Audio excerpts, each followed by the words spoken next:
Willful ignorance is no defense. Willful ignorance is not a defense to illegality when there's a trial. Willful ignorance is not a moral or political defense. A driver on Constitution Avenue who closes his eyes and barrels through pedestrians cannot excuse those murders by saying, I closed my eyes. A corporate executive who files the company's tax returns without reading them can't claim, I didn't know. Congress is complicit in the continuing epidemic of gun violence.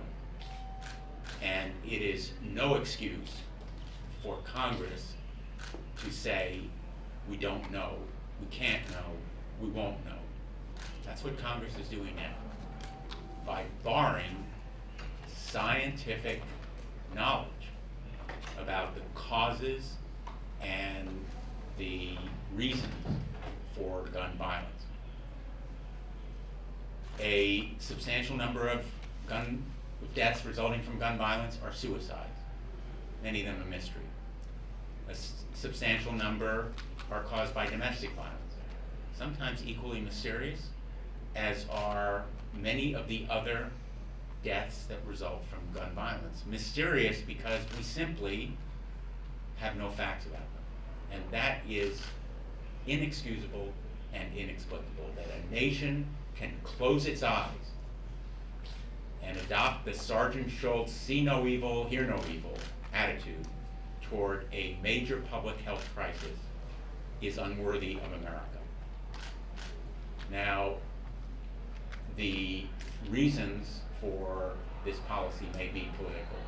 We need to recognize the stranglehold that the gun lobby has on fact-based, evidence-based legislation. But Congress, at the very least, non-politically, non-ideologically, ought to approach this subject as it would any public health crisis or epidemic. As Senator Markey has said so well, if this epidemic were the flu or polio, there would be a national outcry for the kinds of scientific knowledge that is fully available but barred by the lack of funding. $10 million is less than a pittance compared to the overall national budget, and yet the knowledge gained by that money, $10 million every year, would be truly life-saving for many Americans. 30,000 or more deaths every year simply is intolerable, most especially because it is preventable. And the first steps ought to be knowledge about the reasons, about the remedies, and about the causes that we can help to stem and stop.